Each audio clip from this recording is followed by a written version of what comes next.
This presentation will show how to save ProEngineer family tables to DesignDataManager and also how to add instances to the family table and save them back to DDM. Here we have a link arm modelled in ProEngineer. This is the generic part of a family table that has not yet been saved to DDM. We can have a look at the family table instances using ProEngineer tools, and here we can see that there is a generic part and two instances. Each instance has a different length to the generic part.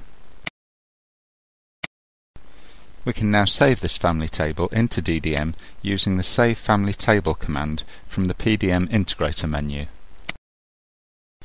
We are now prompted to save the generic part, and at this point we can add a description before saving into DDM.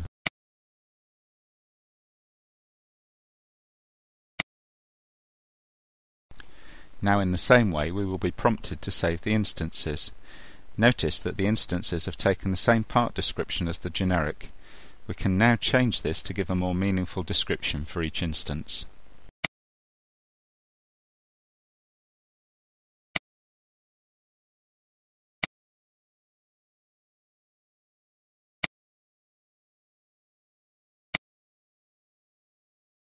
Our family table is now stored to DDM.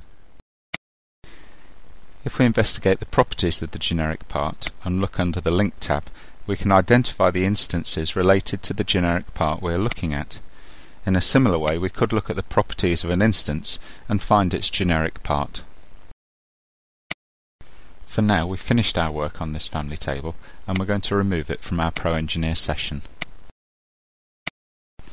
Now let's look at how we can add an instance to a family table already stored to DDM. On this occasion the family table is already on our workbench. If this wasn't the case, we would need to add the generic part to our workbench before making changes. If you plan to modify an instance, then this also would need adding to your workbench. One other important thing to remember when working with family tables is that all instances must be at the same issue as the generic component. We must bear this in mind when adding instances, as the generic may not be at the default issue number used for new components. To add an instance, we must load the generic part.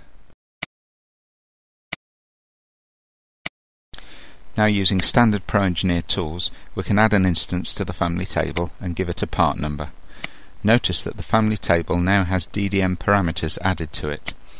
It is essential at this point to remove any reference to the unique database identifier from this new instance. Once added to the family table, we can now open our new instance. To save this new instance to DDM, we use a standard DDM save. Once again, we should modify the description to suit the new component. Our new instance is now stored to DDM.